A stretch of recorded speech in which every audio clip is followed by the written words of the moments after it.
get to do his. When we went over, we were trying to choose people to do the introductions, and I just decided to be selfish about this one. I just really wanted to introduce this man because I can't explain why exactly, but for some reason I just feel really close to him. He came here in January, and he just wowed us all at Pensacola Gulf Breeze MUFON. And at that time, I said of him that I really felt that he was truly a great pioneer, because it takes a tremendous amount of courage for someone with the credibility of a Harvard doctor and professor to stand up and actually say to the world, it's okay to believe in these strange things. And I just think he's phenomenal. I think he is a very, very special pioneer in this field, and I think that history will show that we all owe him a great debt and a lot of gratitude for the hard work that he is offering us right now. As you know, he is a professor of psychiatry at Cambridge Hospital, Harvard Medical School in Boston. He's a Pulitzer Prize winner. How many of you knew that? He is now a full-time abduction researcher, and he has served as a consultant to the CBS TV miniseries Intruders. I think you will be extremely pleased. If you've never heard him, you are really in for a treat. Would you help me welcome this new pioneer to ufology, Dr. John Mack.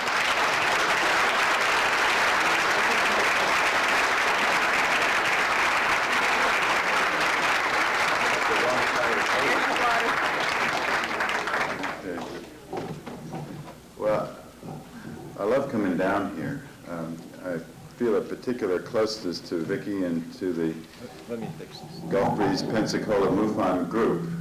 I think there's a kind of, I don't know, maybe because there's a lot of experiences down here, I'm not sure quite why, but there's a kind of courage and freshness about this group. They just, you know, if MUFON says they don't like what they're doing, they just go ahead and do it anyway, you know.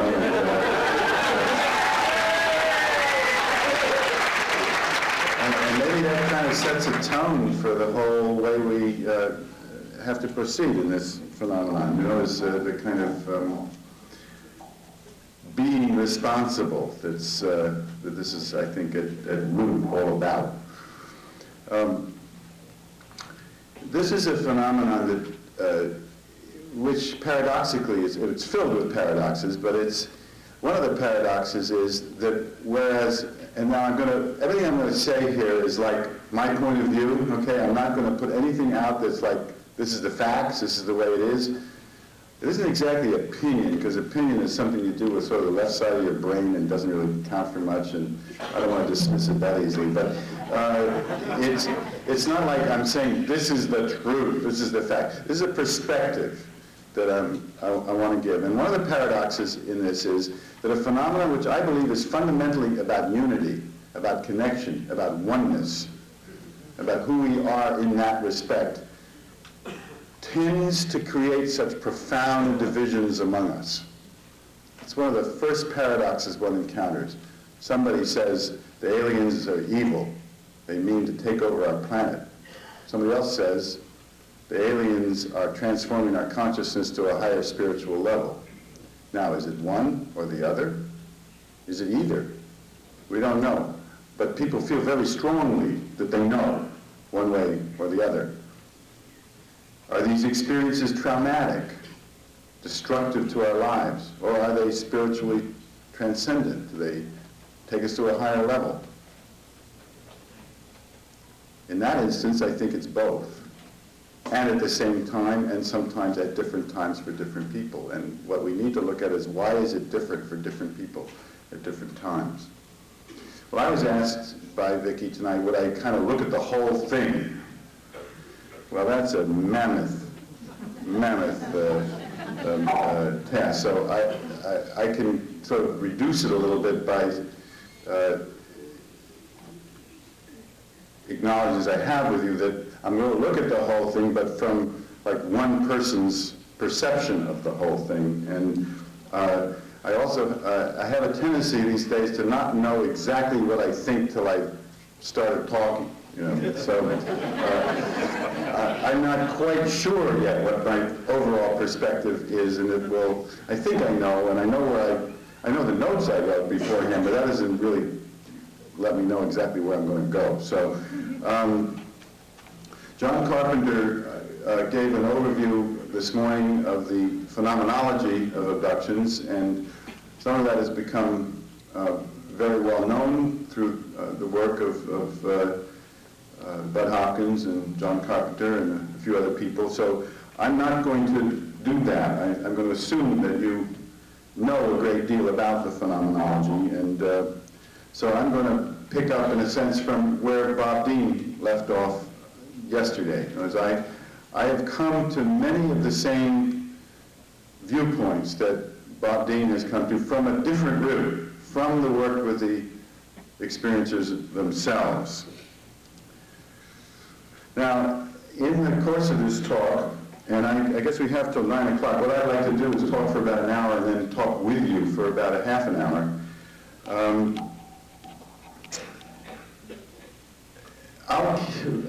In a way, I'm going to be a bit repetitive, I think, because I keep coming at this from different angles. I mean, I'm sort of I feel like a hungry dog worrying a bone a bit here. I keep trying to chew on this thing, and I come at it from the perspective of philosophy, of the experiences of the abductees, from what effect it's had on me, and so I keep kind of, if I keep talking about things like transformation and spirituality and philosophical implications, I'll keep coming back to certain basic ideas.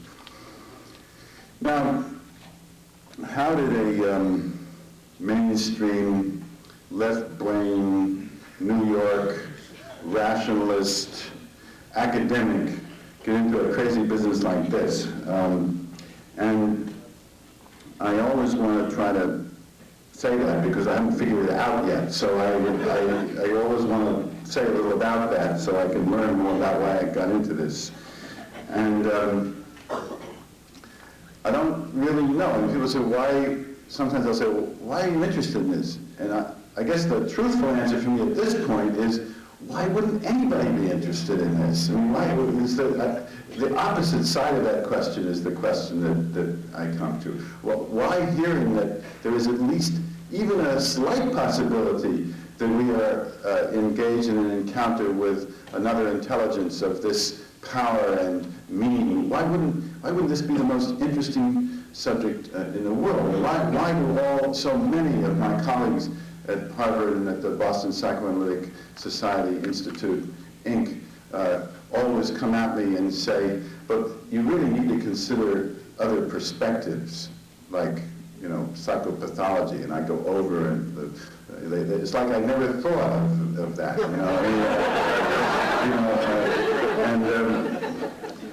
and I can say at the outset, I mean, having spent thousands of hours now, and I'm a relative newcomer to this. It's less than 4 years I've been working with this population, but I have not found, among the,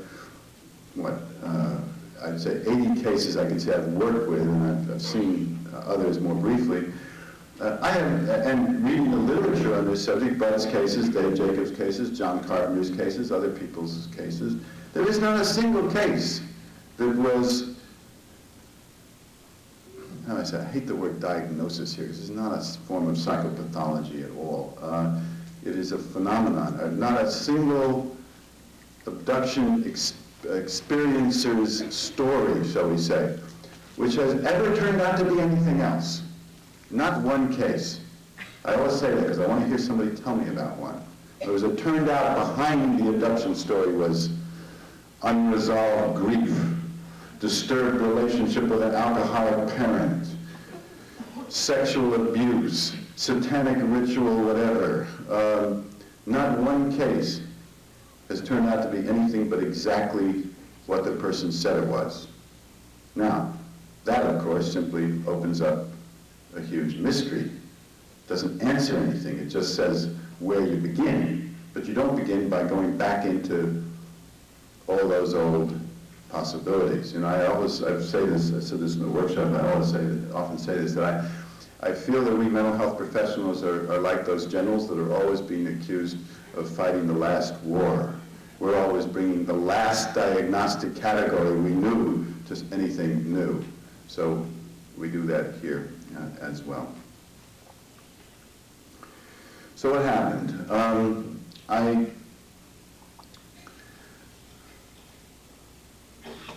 worked in what might be called the field of human transformation beginning in 1980, began to question some of the assumptions about the culture that we lived in, began to become somewhat disenchanted with classical psychoanalysis, felt that there were deep emotions that we didn't access through talking work, began to be interested in non-ordinary states of consciousness. In 1987, I met Stan Grof, who some of you heard about, who really is the founder of what might be called transpersonal psychology, which is a fancy term which means that our consciousness has the capacity to travel in time to times before our biographical existence and to identify with other beings, peoples, mythic figures, the earth, life on the planet, that we can really travel in our consciousness anywhere as we need to go. In other words, we can move beyond our personhood to become, as one abductee put it, citizens of the cosmos, children of the cosmos was the term she used. Now, having worked with the Grof, in the Grof method, which consists of deep, rapid breathing, evocative music, and a very safe environment, and having discovered realms of the unconscious that I had never dreamed of in my years as a psychoanalyst, I became trained in that method, and it was in that context that I was brought into a relationship with the abduction phenomenon. Because one of the people in my group asked me one day in the fall of 1989, did I want to meet Bud Hopkins? And I made what I now feel embarrassed to say, the awkward remark, who's he? And she said, he is he's an artist in New York who works with people who report being taken by alien beings aboard strange craft and then are subjected to various procedures. And I said, he must be out of his mind, and so must the people that he's talking about. And she said, no, this is very serious. This is not something that can be dismissed as a form of psychopathology. And I sort of grumbled. And the next time that I was in New York, I was doing something else, and I had a couple of hours, and I went to see Bud. And what happened there was that not only did I experience the warmth and the sincerity and the deep caring and dedication that he has to experiences, and the courage that he has shown, and the courage has come up a lot in this conference as a fundamental ingredient that is going to be needed in the paradigm-shattering time that we're coming into. Not only did he have this courage, but beyond that, he talked to me about people who were talking to him about experiences which were very similar, one to another, from all over the United States, and increasingly from other parts of the world. And they were telling these experiences reluctantly, not only with nothing to gain, but with a lot to lose. And they had come to trust him. And they hadn't talked to each other, as far as I could tell. And they hadn't gotten what they were talking about from the media, because the media still don't have this right. I don't care how many goddamn programs there are out there.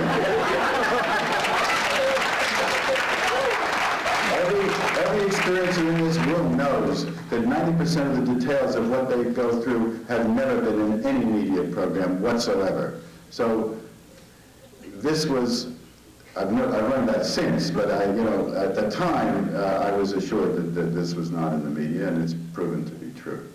Now, here was my problem. As a psychiatrist with I don't know how many years, 40 or so years of experience, I knew one thing, or there's one thing we're really supposed to know how to do in psychiatry, which is to discriminate mental states, mental conditions. You know, you can't do that. Well, what can you do, you know? So, and the only thing I knew that behaved like that were real experiences. I'm not going to go into why, but dreams don't behave like that. Mental illness doesn't behave like that. Neurosis doesn't behave like that. Organic brain damage doesn't behave like that. Temporal epilepsy doesn't behave like that. Nothing behaves like that.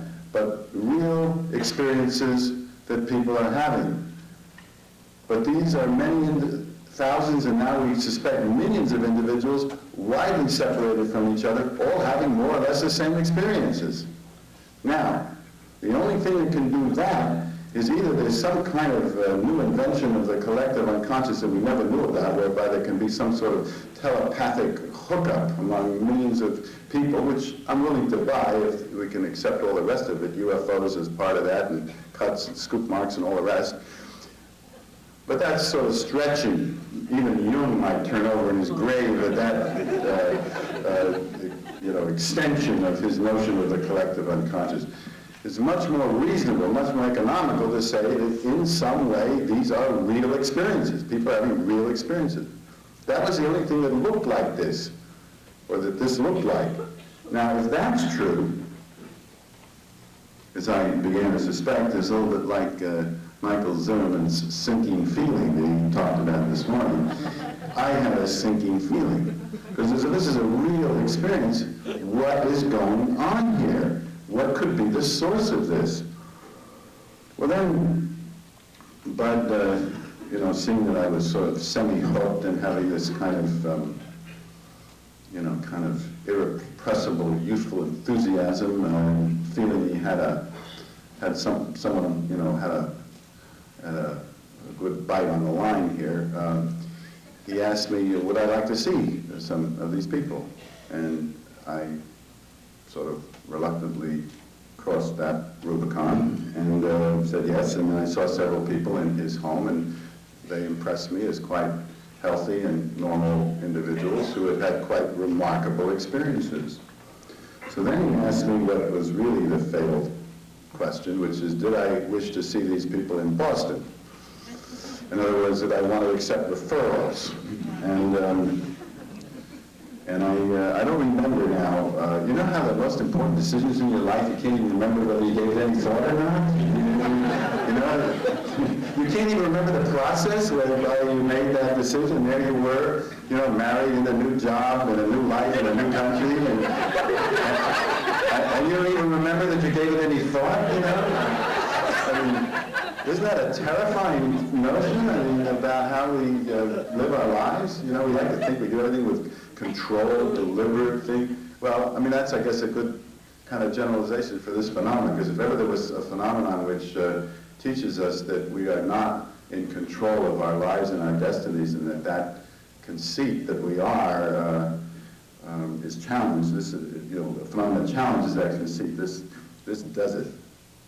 Anyway, I said yes, and beginning in April, I began to see people in Boston. First referred by Bud, and then when I began to get a known some around the community. And when I say community, I mean more the experiencer community than the Boston community, because there is a kind of unacknowledged grapevine among experiencers. They know who to see and who to talk to. They make mistakes, but they don't make as many mistakes as we do. And they know, who you can go to and who you can't. And so I began to get people self-referred or through the MUFON network, or people who see me on television. And one woman said, well, saw my credits on the Intruder series that Vicki mentioned, and she said to her mother, who had always told her all her life that she'd been having those bad dreams when she knew they weren't dreams, from childhood. And she said, well, if that Harvard psychiatrist is willing to be consulted, put his name on that program, then I want to talk to him, because this is what I've experienced. So she came to see me. It's an interesting study in itself, is how people get hooked up with one another. Since then, as I said, I've worked with between 75 and 80 people, done hypnosis now with 49 individuals, 1 to 8 sessions.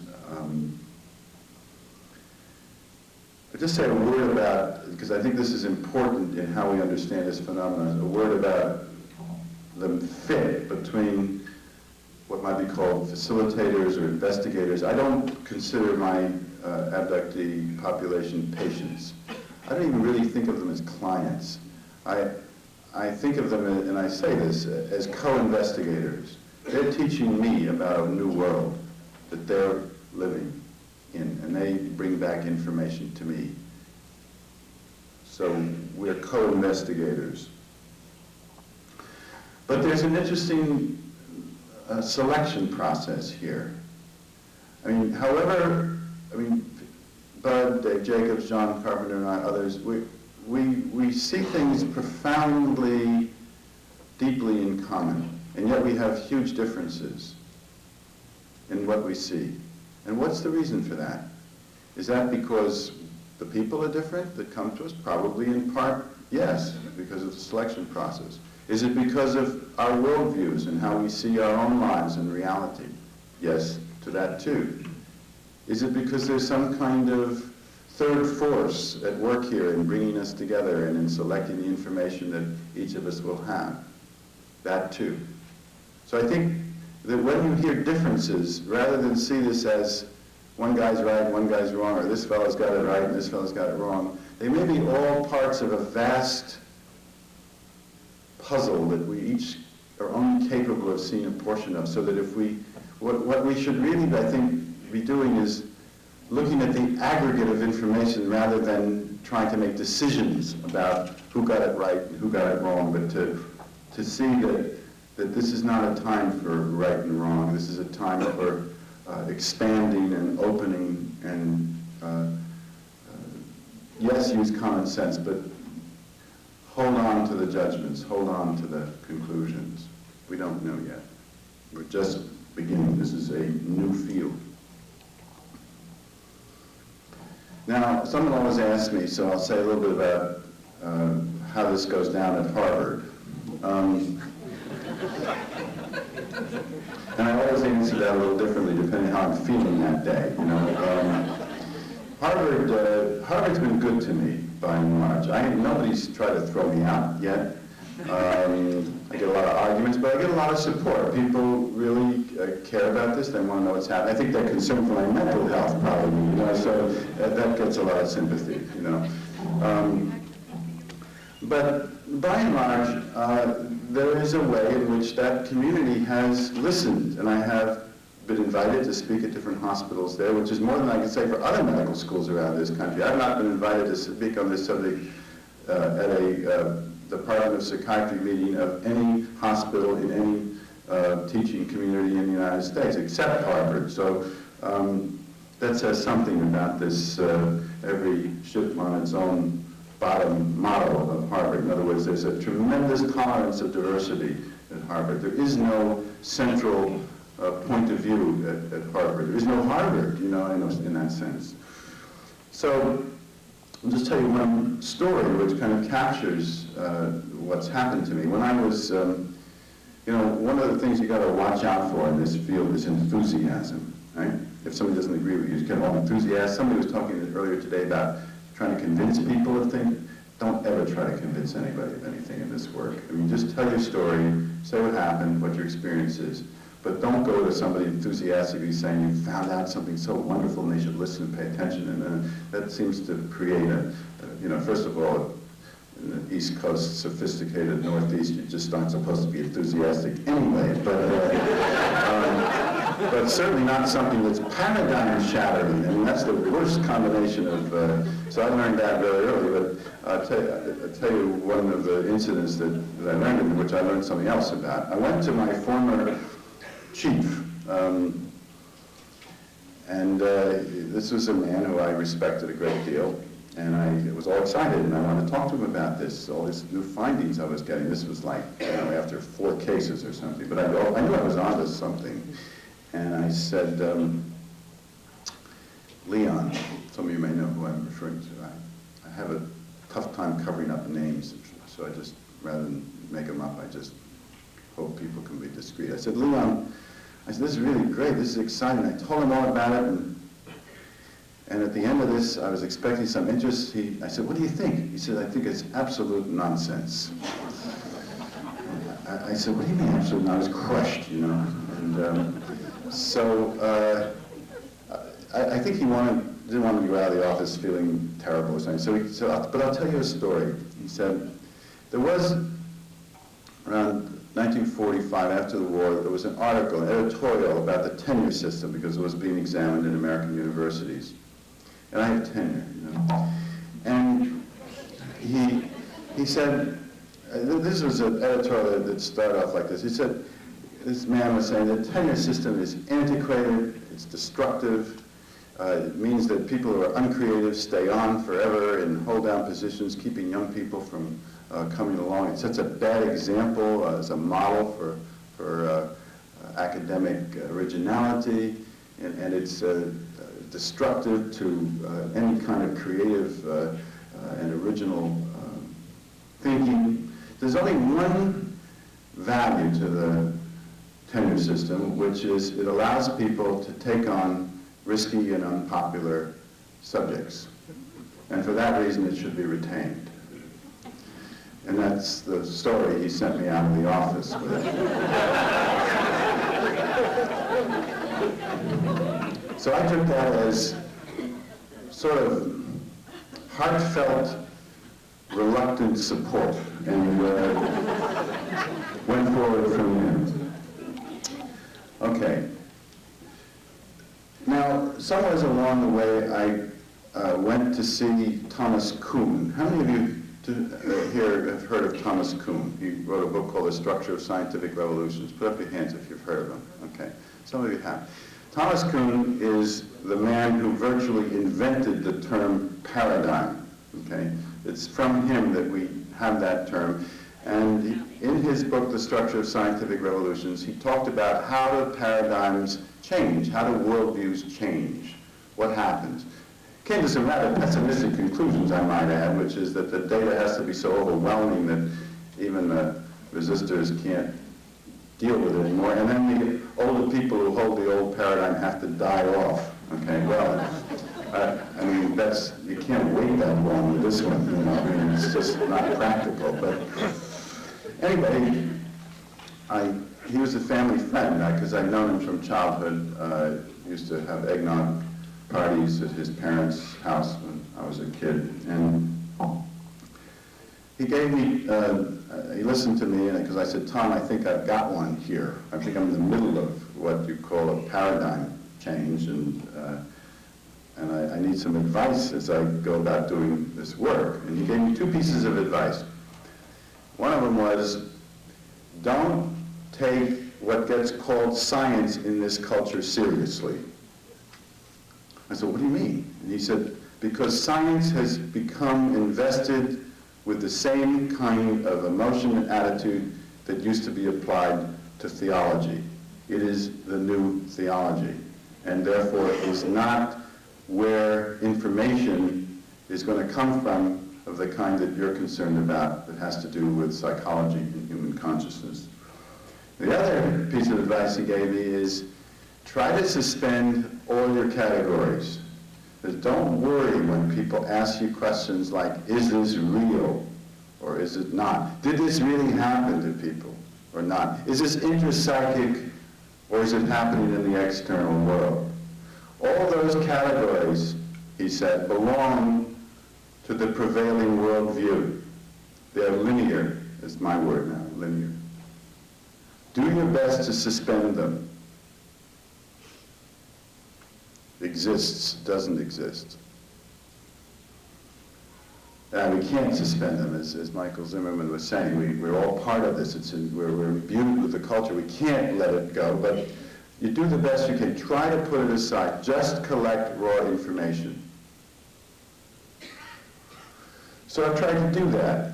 And I've also tried to overcome the dualism, which is the way we learn. That is, I'm over here as the subject and the client or the experiencer is the object, and I've had to put that aside because that's basically a rationalist, empirical way of going about things, which has great value because ultimately you have to sort things out with the intellect. But along the way,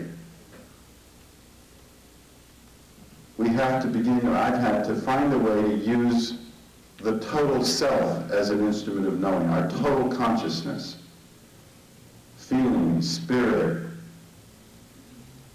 presence. So that when I work with abductees, it is in effect a co-creative process. When I do hypnosis, which I use this modified form of hypnosis with the Groff breath work for centering and some modified body work, I use my total self. So that the term subjective really has to be redefined because I am fully engaged at the same time. That isn't the same thing as leading somebody. I try to intuit what the next question is.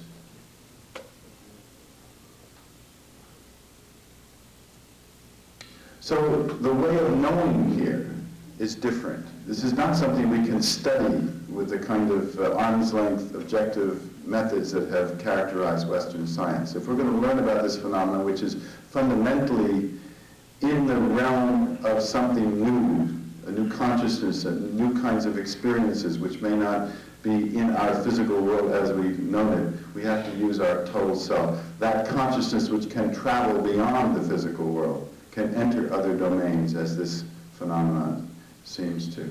It may be that the dualistic, empirical, instrumental approaches of Western science can really only learn about the physical world. The way we're going to learn about all those other vast realms beyond the veil, as abductees put it, requires the use of our consciousness in its total power. So I've tried to follow that advice, and in doing so, I've obtained what I've divided into three classes of information. There are those matters which might be, which are familiar to us in Western science, which ufology study for a long time, which would be things that are like UFOs that we can take photographs of, or experiences that leave lesions, cuts, scoop marks, burned earth traces, somebody observed not to be in their room, what calls the out-of-the-house experiences. Those seem to be like objective. They're in our physical world. They're nuts and bolts, if you like. Then there are phenomena that are sort of high-tech. We don't understand, I mean, super high, beyond our high-tech. Phenomena that we don't understand, but a physicist might have something to say theoretically about how it might happen if there were a technology that we could understand, and you don't need a new paradigm necessarily for it. Those would be matters like how the aliens take people through walls, how the UFOs can make a right-angle turn at 5,000 miles an hour without any curvature, how they can flick on and off the radar screen, how witnesses to abductions can be switched off so a wife or a husband can't wake up the other the spouse. So those are kind of, you know, we could conceivably understand them from within our worldview. But then there are phenomena that really require a breaking down or a change in the way we see the world and reality. These are phenomena like past life experiences. The experiencer opens up to another life from a different time. Or they experience an opening to a divine source, what they call home often. Or they experience what they have great difficulty describing, that where they have been, what they're doing, where they are gone, is not in our space-time universe. And they have a lot of trouble saying that. It isn't because they're not articulate, it's because we don't have language to describe it. Our language fails to deal with where that experience is occurring. So that kind of information simply, which is powerful and meaningful, is not something we can grasp or deal with within the physicalist paradigm of this culture.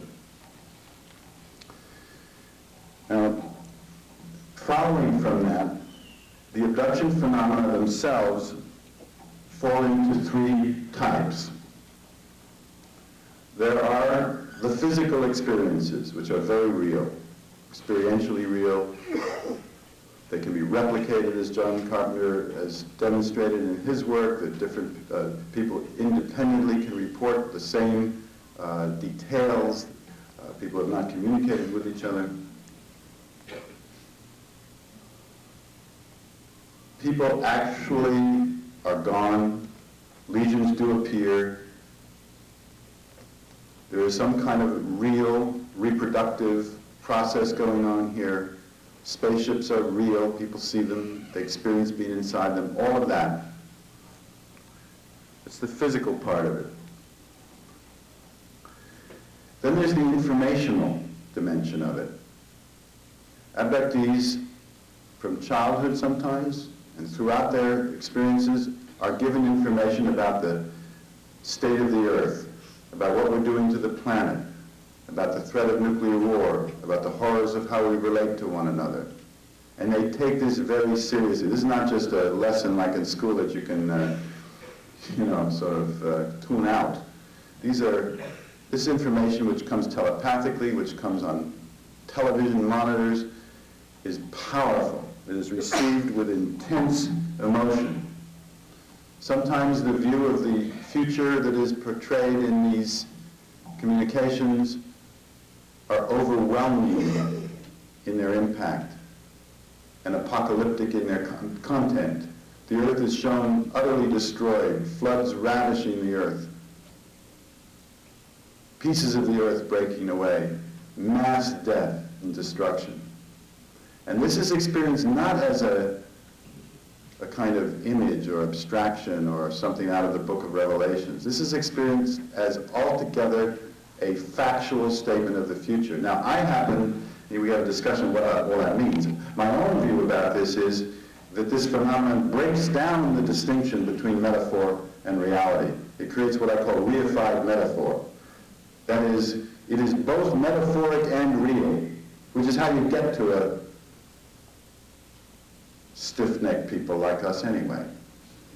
You can't just talk to us or communicate to us in images. It has to be experienced fully as real. And as one of my dearest friends says, in relation to the kind of lost cause aspect of this, it is for lost causes that we must fight the hardest. So this comes across as a lost cause. This is the future. It's all over. The Earth is going to be destroyed. Many abductees experience. At the same time, it's also a metaphor, in my view. It's also an invitation to take a different course. But that's an interpretation. And then there are what might be called transpersonal or spiritual experiences. I've alluded to these already. This would be the fact that, for example, in some of my cases, the consciousness can travel in time. One man could identify with, went back 50 million years, identified with dinosaurs and what their consciousness was like. Or he could travel to the scene of a crash of a UFO where aliens were killed and felt powerfully identified with those aliens. Or it can travel into another time and future and past in consciousness and experience what that, for example, one woman was able to travel to New Mexico thousands of years ago and learned what the Earth might look like before the ravishing of the planet by us, and that was an invitation to action on her part.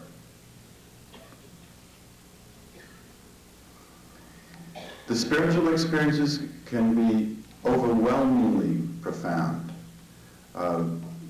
Abductees will sometimes open up to what, as I mentioned, they call the source, which sometimes is called the ground of being, the anima mundi, home, as I mentioned, which is experienced as overwhelmingly luminous, filled with color. And they may weep on my couch when they realize how we have become separated from that source of being, that ground of being. Literally weep. Or they may say, when they're talking about an abduction experience that occurred in infancy, I feel so sad to be here again. And at that point, this is the selection process we have. I have a choice. I can say, again? What do you mean again? You know, or I can say, tell me more about this infantile experience. If I say again, they will then tell me that they came here from that source, that ground of being, that oneness from which we have been separated, and they'll tell me when they were last embodied. It may be sometime 300 years ago. I have examples going back to Egyptian times, ancient India before that, and talked about with as much power as we talk about our biographical experiences now. And I've taken people through their deaths with as much intensity of feeling, or the birth process with from their mothers and how they got into the mother. And there is a continuity of consciousness over these thousands of years. There's a man who was a reformer in previous lives, but martyred himself because he didn't know how to communicate, is still a reformer, but he's learned how to be inclusive in his conversation about it. So there's a continuity of consciousness. Very difficult to deal with this in the Western paradigm, very difficult. Then abductees will experience very often that they have a double identity. As they open to the power and intensity of the experience, they develop an empathy for the alien beings, who seem themselves to have lost something along the way. Perhaps their planet, but more likely their own embodiment. They are less embodied. They are, like the angels, creatures who long for a body, and they love to watch us in our physical activities, our loving, our caring, our nurturance, our sexuality, our capacity to connect with one another. That intensity they miss terribly.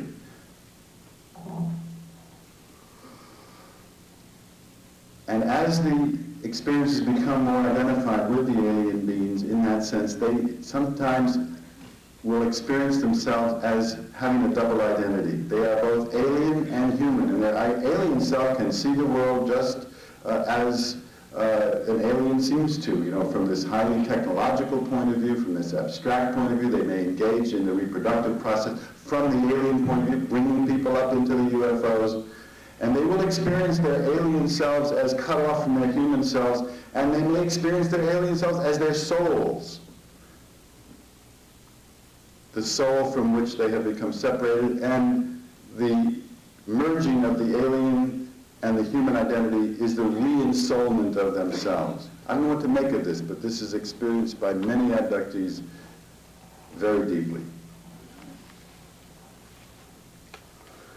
Now, what is the impact of a life as an abductee? Because that's the way I would describe it. We've heard a lot about the traumatic aspect, the experiences themselves, the isolation abductees feel, the ontological shock that this does not exist in our consensus reality, that it can recur at any time, it's not over when it's over, the parents can't protect their children. Deeply traumatic. But there is also a profoundly transformational aspect of this, and I can only touch on this tonight. My sense is that when one works deeply and intensely with the incredibly powerful emotions that come into this process, the terror, the sadness, the rage, and stay with that and hold the ground of it with an experiencer, that the process changes. That with the acknowledgement of the reality of the beings, the existence of the beings, that an empathy occurs, a connection occurs, particularly through the eyes. Sometimes abductees will talk about that connection through the eyes as the most powerful emotional experience they've ever had. 50 times as powerful as anything they've experienced on Earth, one abductee said. It's as if there is this profound knowing that a lost brotherhood has been recaptured, as one man put it to me. Now, it's often said, well, why if they treat us so rough, you know, they're so inconsiderate, and their methods are so brutal, and they seem so unconcerned with our feelings, But that's more, how can this be transformational? How can it be transcendent? And there's various answers to this. Part of it has to do with the fact that we don't understand what it's all about. We may be a diseased planet that is being in some way monitored and treated. I have a profound faith that this is not, by the way, fundamentally a malignant process. But people can argue about that. But Zen learning is not very, how Zen masters sometimes, what they do? They sometimes hit the person over the head till they get it. But that's too simple. I think it's that there is some kind of profound process of connecting of species that we simply don't understand. And part of this transformational process is that abductees who work through the trauma, the terror, and move to this place of realization that they are part of some consciousness evolution, some moving of our being to another level. When they do this, they feel they have a mission. They don't always know what to do about it. And this is one of the things I think we can come out of this conference with, is what do we do as we move beyond simply trying to establish whether this is really happening or not? What is our responsibility to own what we're learning here? So what is this about, this whole phenomenon, which is occurring, as many have pointed out, in the context of the gradual and now increasingly rapid destruction of the Earth's living systems? There are two dimensions. There is the hybrid program, which you've heard a great deal about, and which I won't describe in detail, of the joining of these two species, which seems to be a difficult piece of work for who's ever taken it on, I mean, the idea of bringing together this semi-embodied, strange alien creatures with our densely embodied Earth, I mean, it seems to be a rather awkward experiment, the toughest thing maybe the Creator ever tried to do. It's like this is something that is for some other stage of evolution that none of us really understand. That's one of the most confusing things, is what are these apparently listless beings being trained for? I mean, they seem to have certain functions in a communicative way. I mean, the hybrids do all kinds of odd things. But if they're going to be the race that's going to repopulate the Earth after the apocalypse, it seems a little odd to me. But that's one of the great mysteries in this phenomenon. And the other has to do with opening our consciousness to this post-apocalyptic world we're entering, to give us a chance to have some other kind of world, and to enable us to feel that connection beyond ourselves that I've referred to. Now, I promised you that we would have some time, so I'm going to just touch very briefly on a number of other matters before concluding. This phenomenon has vast meaning and implications for almost every dimension of human life, once we've accepted that something profound is occurring in whatever dimension it exists. It has clinical implications. I think our whole field is being affected by this. I mean, I can't tell you how many people I've seen who have been badly bruised by their encounter in the mental health profession. It makes a mockery of epidemiology as we've known it, because of the memory, the elusiveness of memory. Before the abduction, before something triggers memory, the person may not recall or be on the side of the ledger that they're not abductees, and then something will trigger the memory and they are, and so it's really impossible to get good data about how often this has occurred. We've talked about the scientific and medical implications. It has challenges for physics, for medicine. How does this healing process occur, for example? How these lesions that appear that seem to clear up in such a short time, and the profound healing that has occurred in relation to abductions. The philosophical implications are enormous. If we exist in a world in which the physical world is not the only reality, but there are dimensions beyond this reality, then what does that mean for the prevailing worldview, as Michael Zimmerman talked about it? Spiritual implications I've touched on. The political implications are great. There's a huge investment in the present worldview.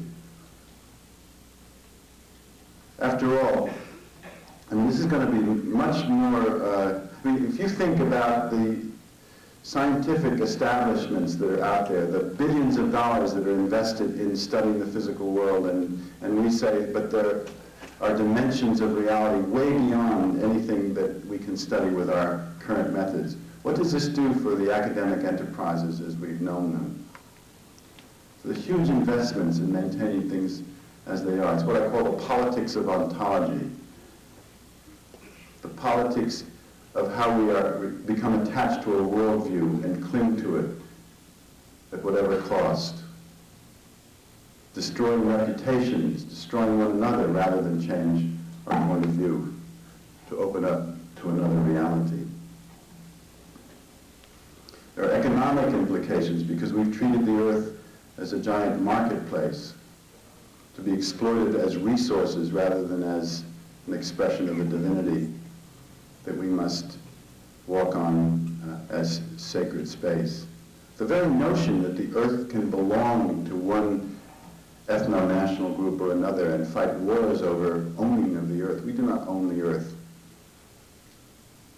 Native Americans are just one of the peoples that see the absurdity of that very notion.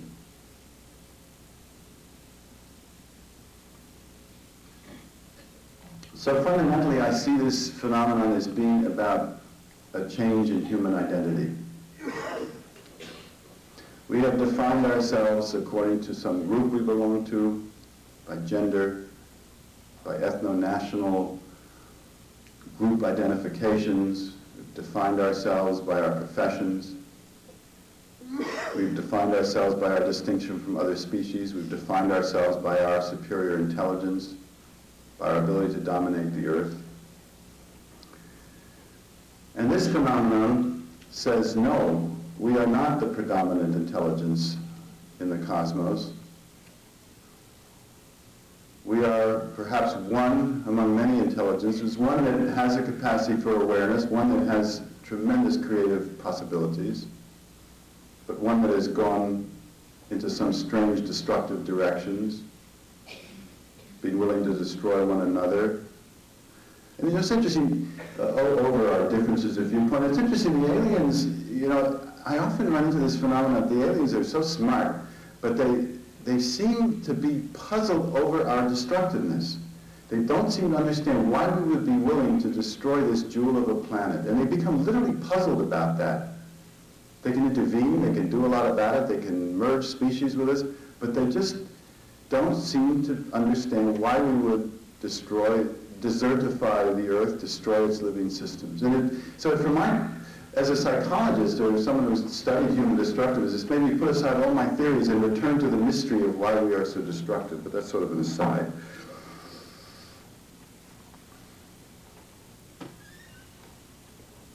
So I see this phenomenon as changing our identity by establishing our connection beyond the earth, beyond ourselves, with another species, maybe with many other species, for some kind of mutual benefit. We becoming returned to the source, to home, the alien beings once again becoming closer to the experience of embodiment, and both species having come from a common source, or all of these species from a common source, rediscovering that grounded being, returning to it. So we become expanded in our identity, children once again of the cosmos, living in harmony with its living systems, resacralizing the earth, discovering our place in nature once again and our connection with nature. It's striking to me how often abductees feel a very deep connection with animal spirits, with the animal force. It's not just that the aliens can sort of shapeshift and show up as every possible kind of animal, but that the abductees themselves will often feel this very deep sense of connection with nature and with animals of all kinds. And one of the people that I've been working with is a man who is a businessman and creates new businesses, multi-million-dollar businesses, which are deeply committed to the sustainability of the earth in all of his work, and yet at the same time he's very successful. And he never heard of the word shamanism, you know, but from the beginning, from age 9, he had the most profound abduction experience where a UFO came down over the car that his mother was driving. All the kids that were there, and they were kind of afraid. But he was exalted, and he was taken up, we found in the regression, into the UFO and received information about the Earth, and made a kind of split from his very conservative Republican family who, you know, wouldn't have had anything to do with his environmental approach, but he has become profoundly committed to the Earth, profoundly interested in the sustainability of the Earth, and he has this, from childhood, this very, very deep connection with animals and communicating with them, a kind of modern-day St. Francis. And I see that increasingly among abductees. This opening to a different relationship with nature, a sense of the sacred in nature, and a refusal to dominate nature and one another, an objection to the processes that they experience around them. Now, I want to close with, what do we do? Okay, I think that it's time that we move beyond simply the speculation and descriptions that have characterized this field up until this time, that we find a way to experience a common ground here. I think we can agree that something profound is going on, something that requires an alteration in our worldview, something that tells us that intelligence is inherent in the universe, that there are other intelligences. We may not know what the motivations of the alien beings are. I think that's probably not the place to put the question anyway. I think we don't know our own motivations. I think that we are all playing out some kind of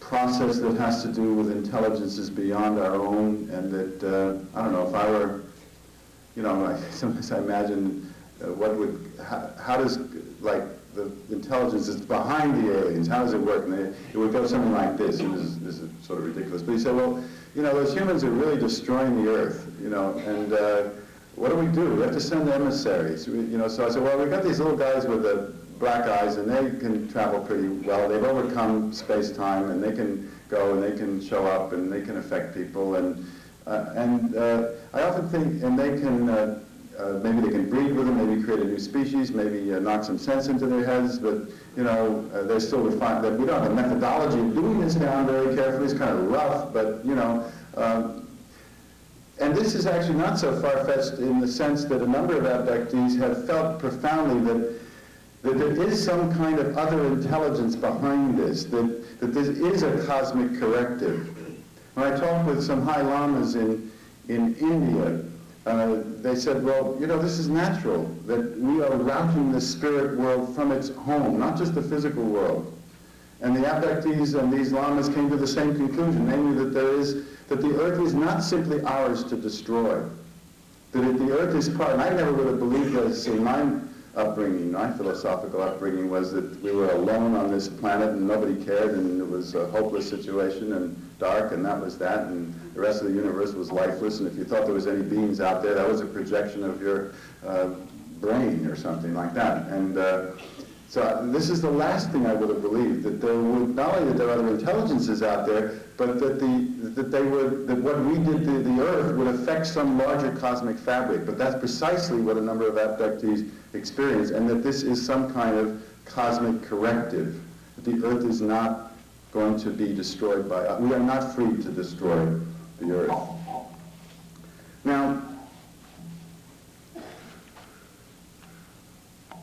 what do? I take my cue from Michael Zimmerman. Michael described to you this morning sort of the immersion in terror that he went through to come out, you know, and take his stand as a philosopher in a major American university, that something important was going on here, that this was perhaps the most important story on the planet going on. And he put everything behind him, his wife and his colleagues' potential objections and attack his credibility, to say, this is my truth. This is what I've found, and to come out and speak before you here and let the announcements fly around the country, and there was his name. So that's a model to me.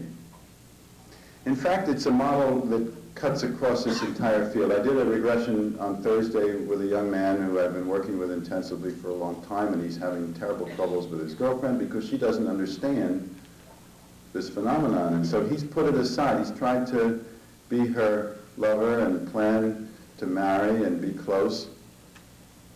And what the regression was really about, in addition to the emotions and the rage and the terror and we had a reptilian beings there, a crocodilian beings that came. But beyond that, what it was really about was that he was not willing to sacrifice his truth, which was that he was an experiencer, that his alien-created experience was the most central part of his life. He was not willing to sacrifice the truth of that, to deny that, in order to accommodate his girlfriend and his relationship with her. That his truth came first, however lonely that left him being.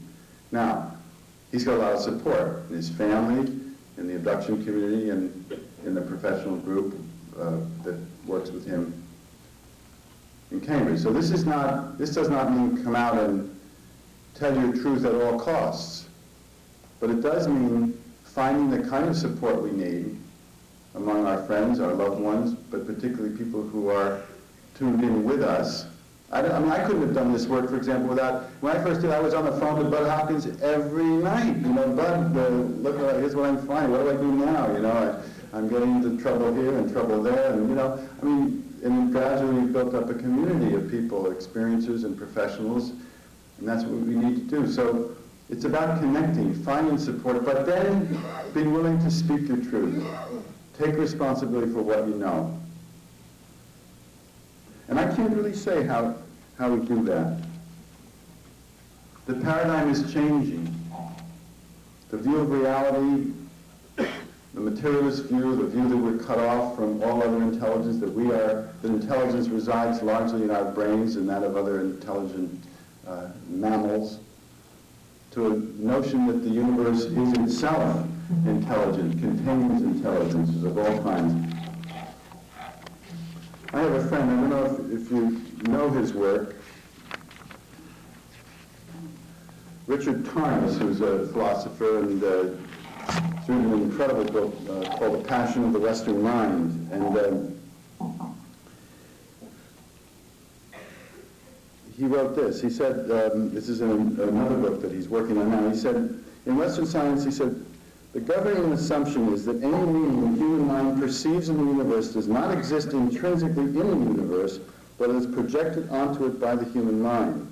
And he goes on, this complete voiding of the cosmos, this absolute privileging of the human, is perhaps the ultimate anthropocentric projection, the most subtle yet prodigious form of human self-aggrandizement, and represents an intellectual hubris of cosmic proportions.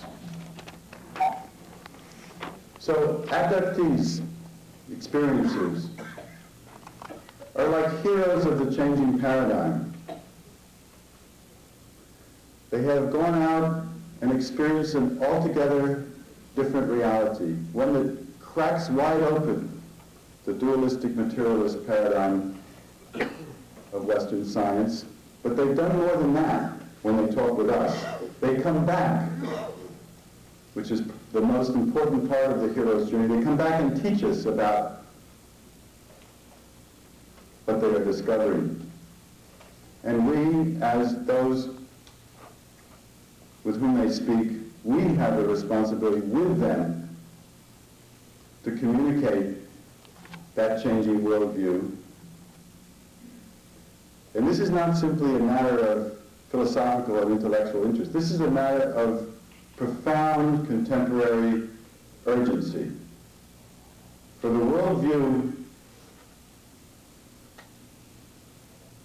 that we are leaving behind is a worldview that has permitted the destruction of one another over group differences and our separation from one another, and the destruction of the earth because of our separation from the earth and its living systems. The new worldview is one that allows us will enable us to live in harmony with one another, in connection with one another, and with all the species on the planet, and with beings and spirits that are outside of the planet, and is perhaps essential for the preserving of life on the planet. Worldviews change when there's a new problem. And this is a problem of overwhelming proportions. So we are being forced to open up our consciousness. Now people ask, why don't the, if this is really real, why don't the UFOs land on the White House lawn? You know, that's the reigning cliche.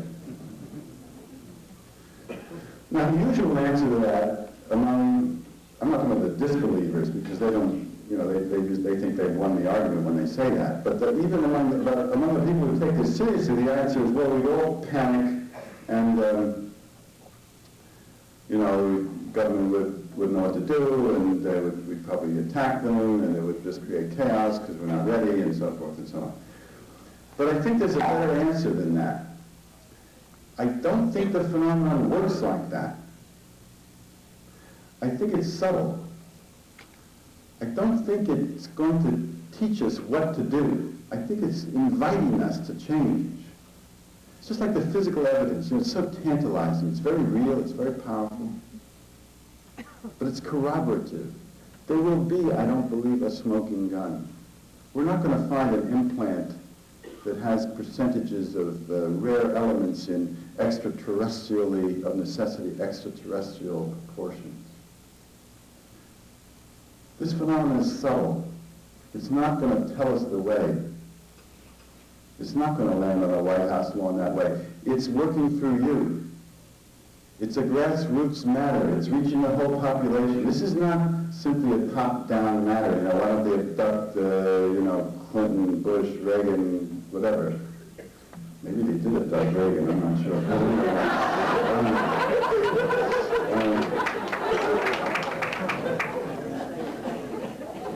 This is a phenomenon that is reaching us, you know, reaching all of us in its own subtle way. It is inviting us, teasing us. There's a lot of humor in it, you know. I mean, I don't mean any disrespect to people that are deeply traumatized, but there is a kind of humor. It sort of mocks the arrogance of our aerospace hubris, you know. It can do things we couldn't begin to do, you know. And we think we're so technologically sophisticated, you know.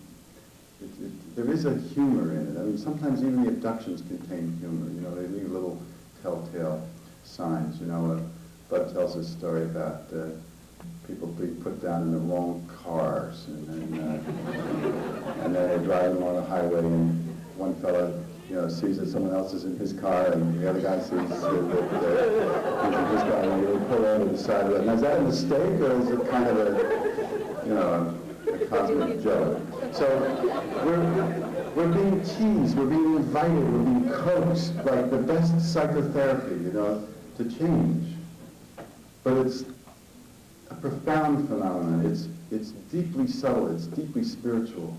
It's inviting us to make the choice. It's not, I don't believe, going to make the choice for us. Thank you very much.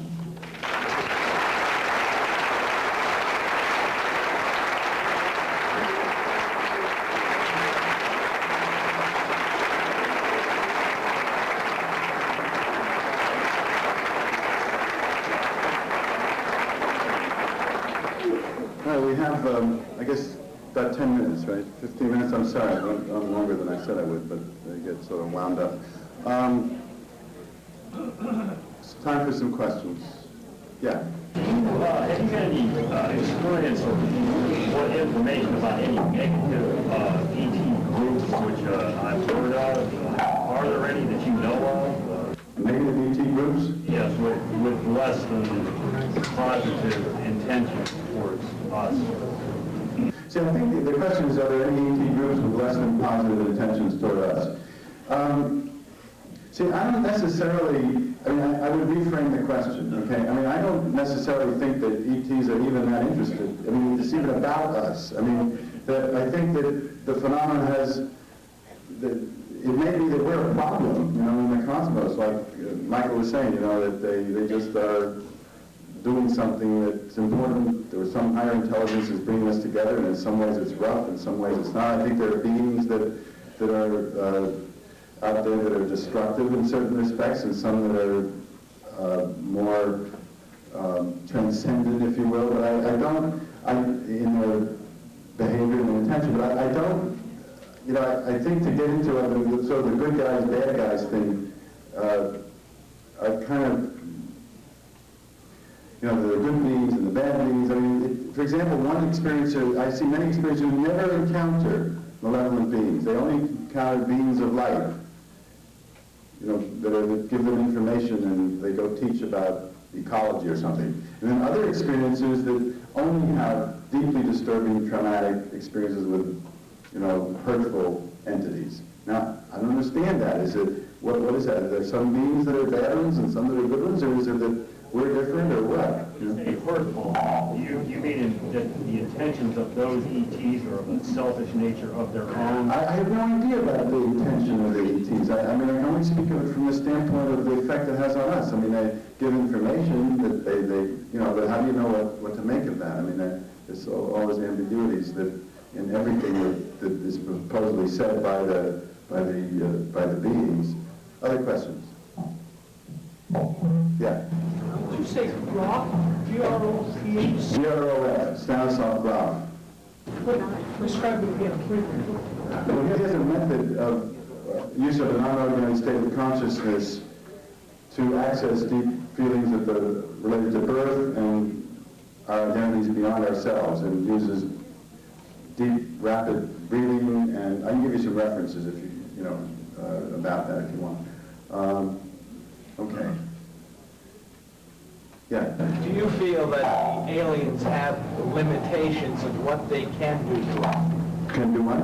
Can do to us as far as experiments?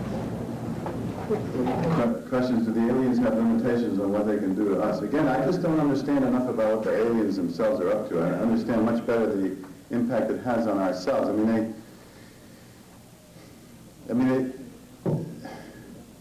I just don't know. I mean, they certainly seem able to do what they will with us. I mean, move us through walls, take us up onto the ships, change us. They seem to have their limitations in how thick a wall they can go through. They seem to prefer to go through a door or a window and not through thick brick walls. I mean, they're not infinite in their what they can bring us through, but I really don't know how to answer that beyond What that. I mean is, Yeah. why do they want us to know about the experiments that they're doing? I mean, I would assume that a super intelligence like that could take us, use us, put us back with no knowledge of whatever. Well, that's a good question. Why do they give us the information they do? I think I think we are allowed to know about what we're allowed to know. In other words, we know something, we don't know a lot. We know that it's going on, we can access it, and it's why, for example, this hypnosis, this non-ordinary state we use to investigate, why does it yield such a profound opening of consciousness? We don't understand that either.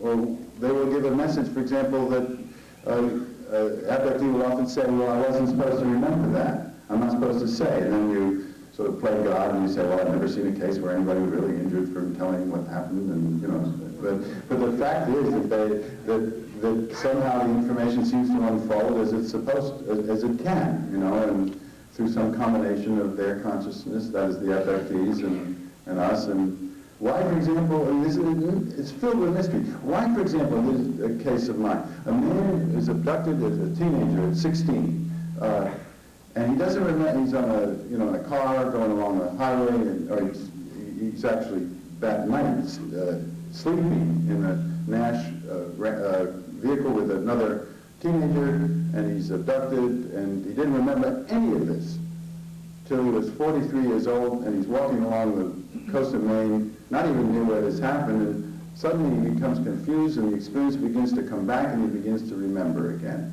Now, 27 years, remembered nothing, then we worked together, and the thing came back. Now, as a psychoanalyst, that is not the way repressed memory returns ordinarily. That's something other force is activating memory at a certain time. So what what intelligence is controlling the flow of information about what we're allowed to know, what we're not allowed to know. Again, it's another dimension of this phenomenon that tells us we're not in control.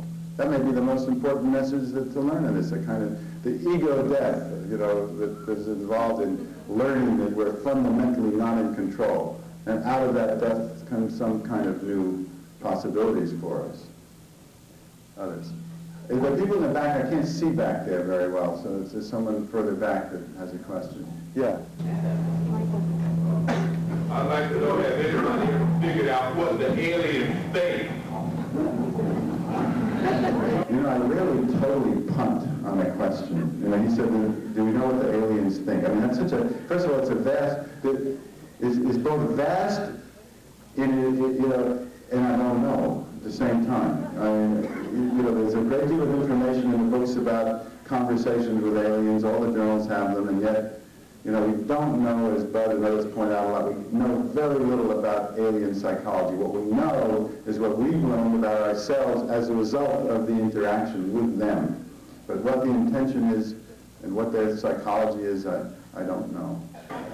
I'll repeat your question. Those who have gone through regression, is there psychological, physical, or emotional damage to them done through the regression? What happens? Is it positive or is it negative? A man asked people who are going through going through experiences or the regressions? No, regression. The regression. The question is, people who go through the regressions, does harm come from the regressions themselves, the damage, trauma, whatever? It's a very interesting question. I mean, I think that it gets into the question of who and how is the regression done? What are the requisite skills? What is the supportive context in which it occurs? I mean, one principle that I try to adhere to is to not uncover at too rapid a rate. In other words, that sometimes, and to emphasize the centeredness of the person and the integration of the experience as the person goes along, so that they, and I say over and over again that it's more important to experience the feelings, to express through the body and voice what's going on, than to get the story. Because sometimes the story and its overwhelming impact can run ahead of the person's capability of dealing with it. So I think it's really important that people do hypnosis and understand how powerful the energies are in this process. Because I think, as implied in your question, people can be hurt by too rapid uncovering, and I have a number of cases that have come back, or simply a lack of knowledge of what to do when these powerful energies surface on the part of the hypnotist or the person's doing the work. So I think it depends. Is there healing that comes out of this? Oh, sure. I mean, that's the whole idea, is that it can be profoundly healing when a person comes in touch with their experiences and begins to open up and to know what they've been through. It's very interesting that experiencers, and many of you, of course, know this, that experiencers, even though, once they come to see me or someone like who does this kind of work, even though they know that from reading about it or they sense in their own bodies and their own selves, that uncovering and coming in touch with what's happened to them in relation to the abduction is going to be deeply disturbing and maybe even re-traumatizing in a way, they choose to do it because they will say, I'd rather know what has happened to me than to be cut off from this major part of my life. And so they will wish to explore, and it can be deeply healing, but again, it has to be followed up by a support process, by networking, support groups, follow-up interviews, being brought in touch with other experiences that they can share what they've gone through with. Yeah, maybe we have time for one more question. Yeah.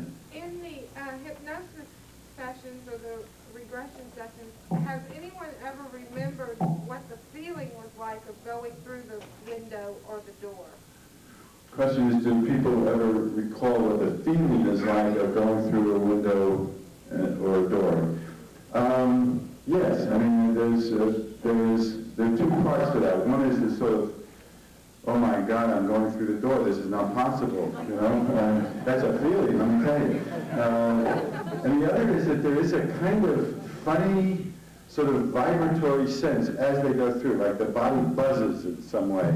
And they may, for a very brief instant, see their body as a kind of like ghost of itself, right after they pass through, before they sort of join the body again, which is not an out-of-body experience. The whole body goes through. And yet there was this sense that they become a ghost body self on the way through. There's a number of different communications about it. Doesn't really understand the process, but some kind of profound matter-energy change seems to occur. Okay, this is really the last question. Any cases where abductees' experiences have been conditioned by the aliens not to eat certain foods or not to eat animals? I've heard. Do you have a case like? Is that your own experience? I've been through that, and I know 2 other people that have. I've heard about it. I don't have it in my own cases, but I've heard about that a number of times. The question was, do the aliens ever tell people not to eat certain foods?